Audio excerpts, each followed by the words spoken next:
Animal Kingdom Foundation aday tibalaag da kadagiti agparparte ti aso. Detalye kadati na nakamat a report, health facts muna tayo with Idol Lawrence Corpus Martinez. IFM News. IFM News.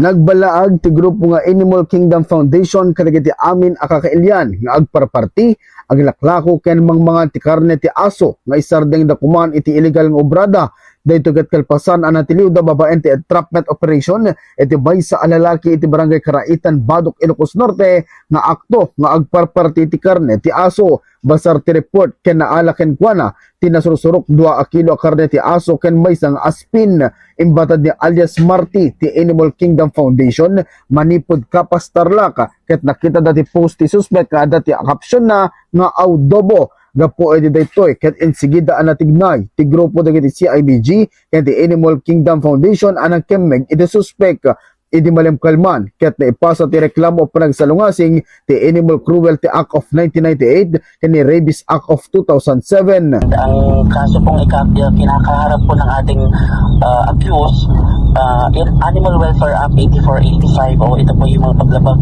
ng mga animal cruelty, neglect, maltreatment or pag-abandon na po sa mga aso. So bukod po doon, nag-file din po tayo ng Rabies Act of 2007. Ito naman po yung kaso po na yung pagbili or pagbenta or pagkantay ng mga aso para ipagbili po. So bawal na bawal po yung pagkain ng karne ng aso dahil ito po ay not fit for human consumption at maaari po tayong makakuha po ng sakit na rabies po.